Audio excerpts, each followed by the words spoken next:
मोदी साहेब म्हणले होते की काँग्रेस तुमचं मंगळसूत्र काढून, पण खऱ्या अर्थानं आपण बघितलं असेल तर देशामध्ये आज किती महागाई प्रचंड आहे आणि महागाई प्रचंड असताना सर्वसामान्य माणसाचं जगणं मुश्किल झालं।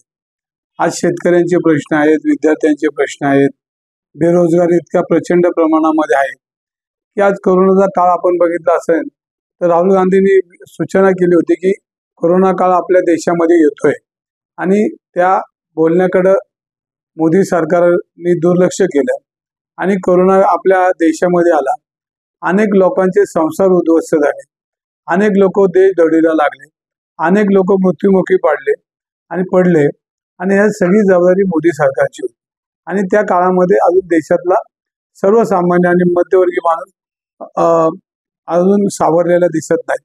आज मुलांची फी भरायची म्हणलं तर स्वतःचे आमची महिला भगिनी दागिने काढून विकून फी भरते, अशी परिस्थिती निर्माण झाली। आणि दवाखान्याचा विषय असेल, आरोग्याचा विषय असेल, महागाईचा विषय असेल, आज आमच्या भगिनीच्या गळ्यामध्ये 2 मणी राहिले नाही, अशी परिस्थिती या देशामध्ये निर्माण झाली।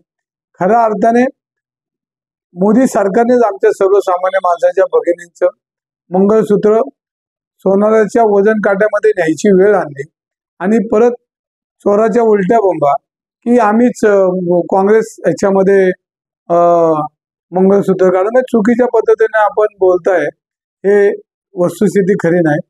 देशाला काँग्रेस पक्षाने इंदिरा गांधी असतील, पंडित नेहरू असेल, यांनी स्वतःच्या घरातलं सोनं काढून सुद्धा देश सेवेला वाहिलेले आपल्या देशाचा इतिहास आहे। आणि अशा वेळेला आपण काँग्रेसवर अशा पद्धतीने बोलणं योग्य नाही।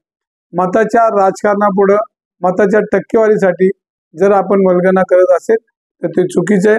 मोदी सरकारचीच ही जबाबदारी आहे। आज देशामध्ये प्रत्येक नागरिक मेटाकुटीला आलाय आणि मेटाकुटीला येत असताना त्याची परिस्थिती अत्यंत गंभीर आहे।